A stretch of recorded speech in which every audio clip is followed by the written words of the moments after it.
You need to know what to do with that dough. Let the chef show you. You need to know what to do with that dough. Hey guys, welcome back to another episode of the Need to Know Pod. I'm your host, Chef Sahera.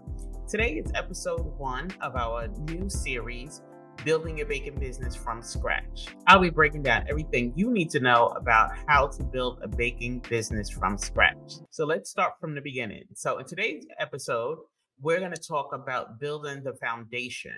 So of course, if you love to bake, it sounds so easy to say, I want to make this a business, but let's start from the basics.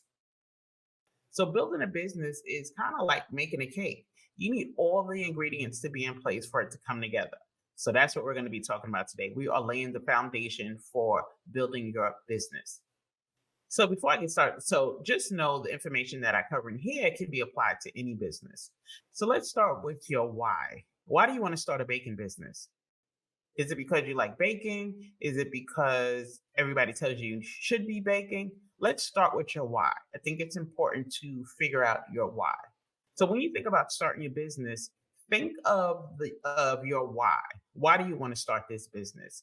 Do you want to share a family recipe? Do you want to what are you passionate about when it comes to baking or cooking or whatever the business is? So again, I'm talking about baking business, but you can apply it to anything. I started my baking business because to me, I always enjoyed the comfort that my food brought to people. And I know a lot of people don't bake. So when I also learned how to bake, I saw that people were interested and were willing to pay for it. So I wanted to share the things that I could bake that your average person, your average supermarket won't sell. So when I started my business, specifically my brick and mortar, I was fulfilling a need. The need that I felt like I was fulfilling was that in my neighborhood, I couldn't get gourmet desserts or treats or sweets in my community. I couldn't get a freshly baked croissant. I couldn't get arugula. I couldn't get, more specifically, I couldn't get it from people that look like me. I couldn't get coffee. I didn't want to always go to a Starbucks. I don't drink Dunkin' Donuts coffee, but I also sold gourmet coffee. So when I decided that I wanted to open up a baking business, not just selling from my home, but a brick and mortar, the need that I was fulfilling was that there was nobody in my community selling the baked goods that I grew up with. No one was selling sweet potato pie. No one was selling, not really even a fresh baked apple pie, to the extent that it was quality in like a gourmet product with fresh baked crust. My mother was getting apple pies from Costco's. So I wanted to deliver a product that had the gourmet taste. When I say gourmet, fresh ingredients, freshly baked, nothing, no canned ingredients, everything made from scratch. As well as the coffee. I like coffee and baked goods. So I wanted some place that I could grab a good freshly baked pastry with coffee. And that just was not available in my community. That was my why. So what's your why? Ask yourself, what is your why? So when you think about your why, this is going to guide every decision that you make about your business. Every decision that you make. It can't just be random. I want to create a business. So I actually teach my clients the business behind baking. The business behind baking, because it's not enough just to have a baking skill. It's not enough to know I make a great pound cake. How do you turn it into a business? Some people just sell pound cakes. Some people just do wedding events or sell occasion cakes. Although I can make occasion cakes, my passion was a variety of cakes, pastries that go well with coffee, pastries that pair with coffee. Like I love coffee, so I don't want to drink crap coffee. So I wanted a quality coffee that paired with my pastries. That was my vision. One thing that you need to consider is when you're thinking about starting this business, who's going to be your customer? Now, when it comes to baking, who has been purchasing your items? Are they family members? Are they friends, coworkers? Your friends, family, and coworkers aren't enough to support your business venture. Believe me when I tell you, they are not going to be able to support your venture. So you really want to think of who is your client? For me, just thinking back, I remember thinking I wanted the kind of client that was willing to or was able to purchase a latte, who was able to purchase a higher end coffee brand, not deli coffee, right? So my coffee wasn't 50 cents or a dollar, right? So I wanted a more sophisticated customer. My customer was more sophisticated, so to speak, if that makes sense. When you figure out who your customer is, and this is something that they don't teach you in culinary school. Well, when I was going to school, let me say, they did not teach us in culinary school, but you have to understand who your customer is. You cannot create a product and think that you're going to sell to everybody. I've spoken to people who have baking businesses or were looking into start baking businesses. And one of the questions I would ask is, who do you want to buy your product? And if the answer is everybody, well, that just can't work, right? You cannot make a product for everybody. You cannot, because ultimately, when you start to market your product, you have to market to them differently. I can't sell a slice of cake to an 18-year-old the same way that I would sell a slice of cake to someone who is 48. It's just very different. So you have to be very clear on who your customer is. Yes, an 18-year-old may eat it, but I probably want their parent to be my customer. The next thing I want to discuss is I think it's important to define a niche. In the baking world, there's so many people that can bake. Or at least let me say, there's so many people who sell baked goods. I will say that. There's so many people that sell baked goods where you need to be able to stand out amongst the many. When I started baking, everybody wanted red velvet cake. That was the hottest thing. Here in New York, there was a guy called Cake Man Raven. Everybody wanted a cake from Cake Man Raven. So anytime I get a request, it was red velvet, red velvet, red velvet. But how do you make yourself stand apart from the average person selling red velvet? So whatever it is that you want to bake, if you're selling cupcakes, for me in my shop, I made a conscious decision that I wouldn't sell a regular cupcake. All of my cupcakes were specialty cupcakes. I knew I wanted to sell pastries that pair with coffee. I sold cupcakes, but I didn't sell a regular chocolate cupcake with vanilla icing. I didn't sell a vanilla cupcake with vanilla icing or chocolate icing. That was just, anybody could do that if you ask me. I know people who were using box cakes and decorating them and making them all fancy with fondant, and it was just a box cake. So I was very passionate about the taste. People can tell when your stuff is made from scratch. So I was passionate about bringing those great flavors, but with a little flair to it. So I would make specialty cupcakes. An example of my specialty cupcake would be like an Oreo cupcake. What did that look like? A chocolate cupcake with a vanilla icing. I would stick the Oreo on top because the presentation is everything. So that's one thing that I would make. I would make a lemon cupcake with a lemon curd filling. The lemon curd was actually infused into my cake as well. So that's just an example of me making specialty cupcakes as opposed to regular cupcakes. When I say think about your niche, what is it that's going to set you apart? Some people just sell cheesecakes. Are you going to specialize in cheesecakes? I will tell you, most people can't bake everything, right? They may know how to bake. Oh, I bake pound cakes and cheesecakes. I have a client who she was selling her cheesecakes as well as her Latin heritage and selling cakes that had Latin flavors to it. So that was her niche, she said, because it wasn't available in her community. Also, do you just want to sell, like I said, occasion cakes? Some people only do wedding cakes. Some people only come to set up and do occasion cakes, like a baby shower or a wedding or a graduation. Some people only make cookies. Some people specialize in selling decorative cookies, which takes a lot of time, but this is what they sell. You may want to consider selling vegan items. Some people only sell vegan items. Some people only sell gluten-free items. Some people only sell, I don't know, maybe breads, like a bakery that sells only freshly baked breads or bagels, or, you can have just bagel shops. So think about what it is that you want to sell. I often tell my clients that they need to have a food superstar And I'll get more into that a little later because now we just want to focus on the business. But just because you make something, you really want to make sure that it's worthy of creating a business from it. So we'll get back into that. But think about what it is that you want to sell.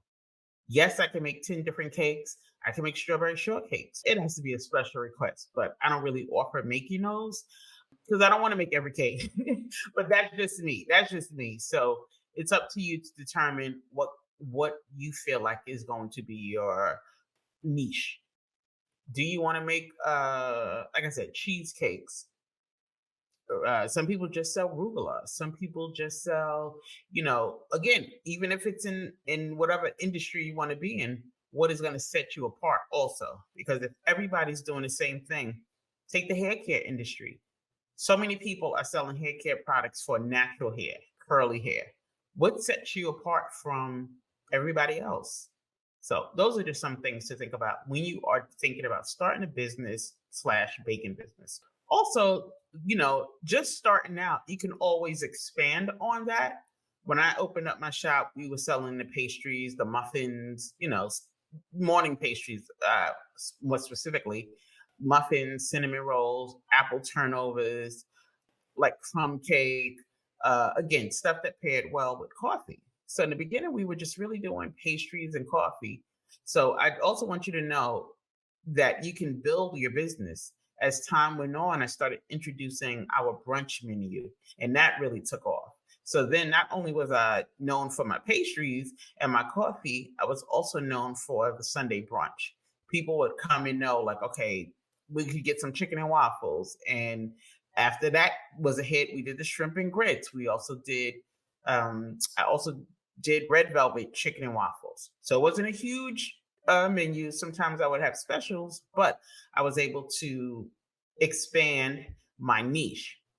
People weren't selling shrimp and grits in my neighborhood. People weren't selling chicken and waffles in my neighborhood. So this is, I felt like I filled the gap. But I also want you to know, once you start out, you don't have to start out with the whole plan altogether or the whole menu altogether. Get started, and perfect that. And then you can start adding on. You see what's working, what's not working. And also you kind of get an idea of what your customer is asking for. You may think that I sell a pound cake, I don't know, a red velvet pound cake. How many people are asking for that? And just because you put a red velvet cake in a bundt pan doesn't make it a red velvet pound cake, truth be told. But nonetheless, but if that's the thing you're selling, maybe somebody wants red velvet cakes in a bundt pan. That could be a thing as well. Just saying. But some people sell variety of pound cakes. Just saying. So another thing that you want to start to do is you're going to have to do some research. You're going to have to do some research on your product, but also on the market. You need to have some kind of analysis on the market. What kind of customers are in your area? What kind of, do you have similar businesses in the area? I'll tell you, when I opened up, there wasn't a Starbucks in that area. Nobody was selling gourmet coffee. The minute I opened my door, it seemed like a coffee shop was popping up. Everybody made it their business to tell me that, you have another coffee shop opening up. Oh, there's a coffee shop over here. Well, nobody opened up. So I did my research. When I opened up, there was nobody selling coffee. All of a sudden, this is just a whole nother podcast. What happens when you are the only, let's leave it at that. And then just it comes with entitlement from others. I'll say that. But yeah, so just know that you want to see what businesses are in that area. You want to, of course, think about the location, but this is just in terms of if you're looking for a brick and mortar. If you want to sell stuff online, it comes with some of the same strategies, but a little different. Some are slightly different. So yeah, you want to think of what kind of customers are in your area. Can you sell your product? If you are in a community that doesn't have a lot of disposable cash, does it make sense to sell a high ticket item? Does it make sense to sell a coffee for $3? Are they going to be able to buy it? So I actually was in a diverse neighborhood. So yeah, there's that. So when you start a business, a lot of people, I know when I started thinking, oh, I have to get a business plan. I have to have a business plan. And we're talking about so long ago. But first, if you want financing, you need to have a business plan to show to the bank. That's number one. But secondly, you need to have some things in order. I like a business plan because I believe it's like the roadmap to where you want your business to be.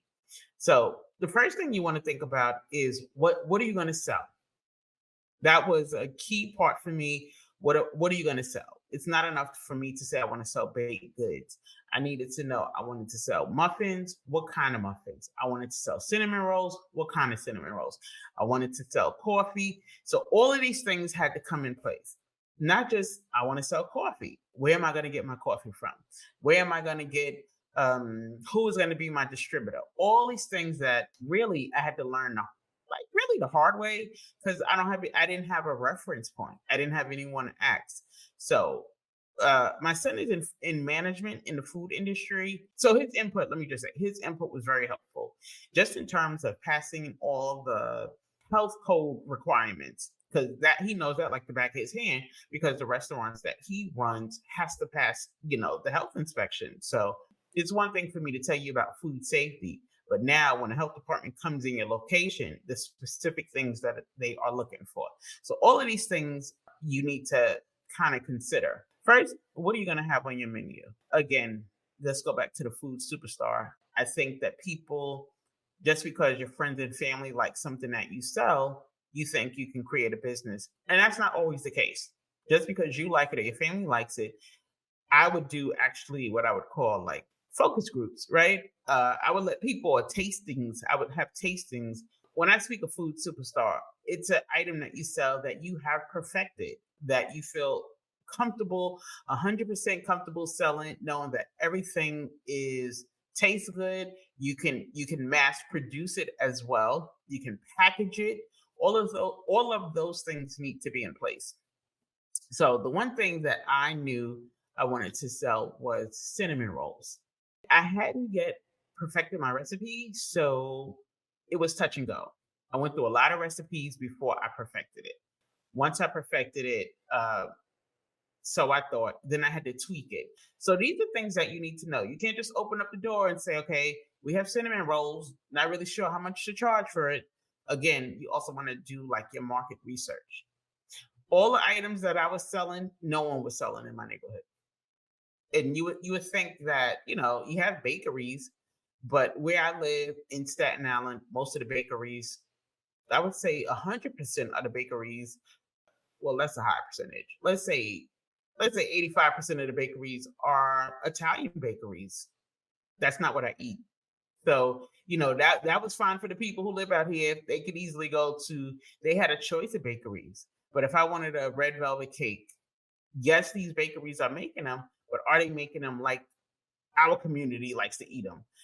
You couldn't even find a sweet potato pie in Staten Island, a fresh baked sweet potato pie. It's just not a thing. You couldn't find banana pudding in Staten Island. You still can't find it, truth be told. Yeah, you still can't find it. You actually, they have Magnolia's banana pudding, but people think that's the best. And it might be good to some people, but I know I wanted a place that people in my community could buy banana pudding that kind of reminded them of their family back in the days eating banana pudding, not just randomly. We have to go into the city to get Magnolias and however they make it. But I wanted to create flavors that we were more accustomed to. So now you got to think about your products. Once again, you have to think about who's going to buy it, because you need somebody to buy the products.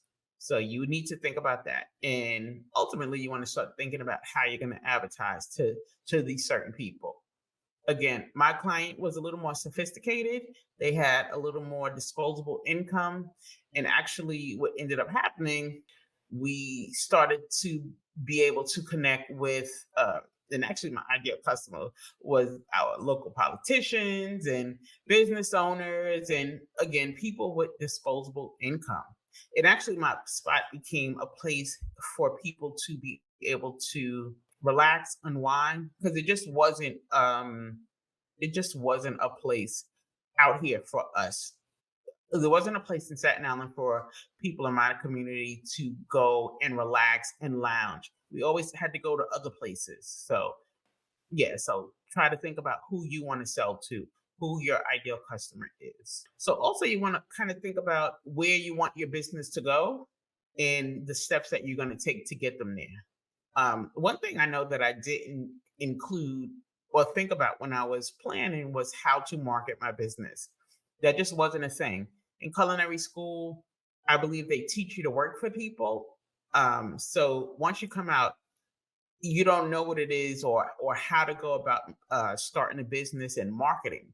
So I had to learn the whole marketing game. And I actually learned about that, I would say after the pandemic. I learned more about marketing, but I also had an assistant who helped me market. So we were able to make connections. So she did a lot of the outreach for me. But if you don't know, you don't know. And I was blessed to have this young lady working with me to be able to do that outreach. And we made a lot of connections. So that was good for the business as well. But also you need to understand how you're going to market your business. I have a Facebook community of bakers or people who are passionate about baking. And I don't believe that they see the potential of having a baking business. They just, it's okay to sell at home. That's fine. And nowadays things are so different.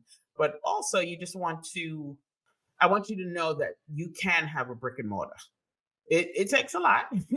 It takes a lot. There's so many things that I would change, that I would do differently, just knowing what I know now, as opposed to when I first opened up. So in the next episode, I'll be telling you everything that you need to know to operate your business legally so you can avoid any potential lawsuits, pitfalls.